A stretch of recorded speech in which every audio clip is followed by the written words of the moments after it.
next submission is less a question than our next submission is an STF with a fucking twist and a finger up the taint. What does STF stand for? Step over toe hold crossface. That's not what Eric Watts said. Eric Watts said that's what it's supposed to be called, but it's really something else. Do you remember what Eric Watts, as a rookie, said STF was? I do not. Submission through fear. So, there's your little trivia for today. Well, I'll tell you this. That's a cool name if it was anybody other than Eric Watts putting a hold on.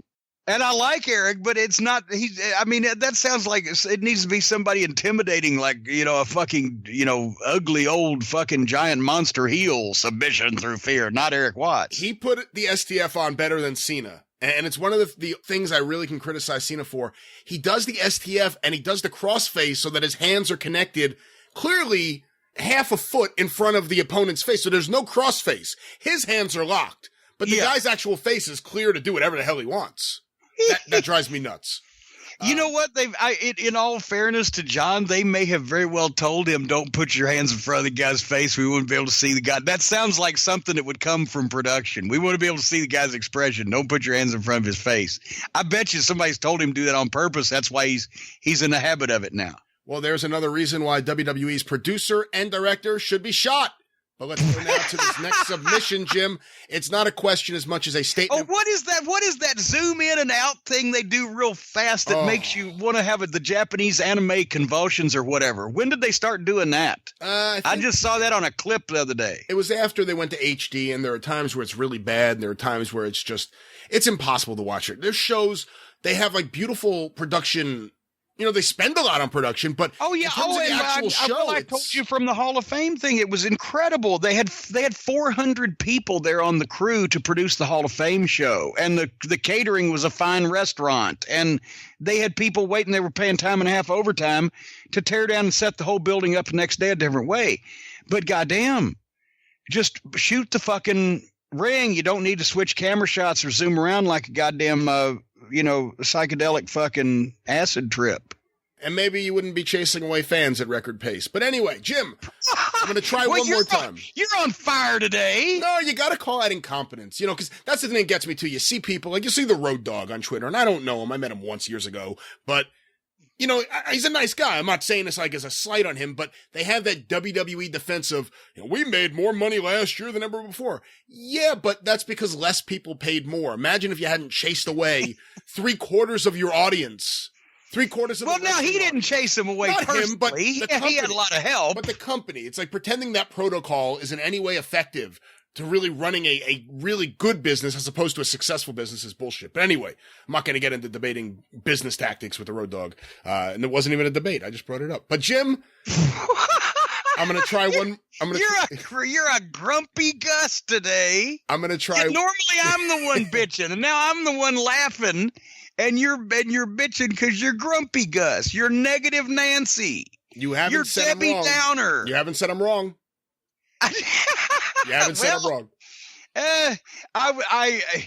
I think you may have overstated Brian's importance in the overall picture. No, I'm just saying that he's someone who publicly defends what their protocol is, what their company policy is. Yeah, that's what I'm saying. I don't think he's the one saying, "Hey, here's my vision." Like that's not happening. No. But one more time, I'm going to try to get this one out. It's not a question as much as it's an observation, and I thought it was interesting, so I want to read this on the air. Jim has brought up that big money was being made in the territories for years, but my question is, if there was a month that would be the biggest drawing month across the board, and I thought of August 1980 with the following, and I got to say, Eric Walker sent this in. He's right about this. Okay. August 2nd, Mid-South Superdome, 30,000 plus for JYD versus Michael Hayes dog collar match. Next day, Championship Wrestling from Florida, Last Tango in Tampa. Huge event. Later that week, August 9th, Shea Stadium, 36,000 people, Bruno versus Zbyszko in a cage. Bruno and Zbyszko, yeah. August 16th, WWF at Landover for a matinee does 19,000 for Bruno versus Zbyszko in a lumberjack match. And, not matinee, but just two different shows. And 15,000 at the Boston Garden the same day for Backlund versus Patera and Hogan versus Andre. And there were also big shows like August 1st, Dusty and Andre versus Gene and Ole Anderson, which was the follow-up in the Omni after the event where Ole turned on him. So what do you think? And what wasn't there a Superdome show that month? I said the Superdome at the top, and there was also a St. Louis show that sold out. I don't know what Memphis did in August of '80. But well, they weren't doing much because Lawler was out with the broken legs. But still, and all the other territories. He may have a very good case there, but for biggest drawing month and year, because in a lot of cases, the biggest drawing month in an average territory was either November and December for Thanksgiving and Christmas time, or if it was a summertime territory, July and August because it was middle of the summer. But it would be hard to find another specific month and year in November '83. What were the big shows in November '83? Well, Starrcade '83 in Greensboro. Thanksgiving night, of course. Thanksgiving for World Class did good that night too. So Reunion Arena in Dallas. Yeah. There was Mid-South wasn't picked up yet. Right? Mid-South, but Mid-South still did a dome. I mean, even a bad dome in those days was 10, 12, 15,000 people. Okay, and then you started right after Thanksgiving, correct? Yes, we did our TVs right before Thanksgiving.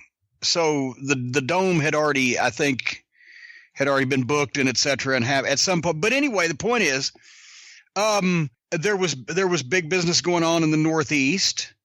At that, like there usually is at that time, at the holidays. The AWA, November of '83, did they not? That's when they had the big overflow show in Minneapolis, St. Paul, where they sold out St. Paul Civic Center and did a closed circuit thing. That's the end of Hogan.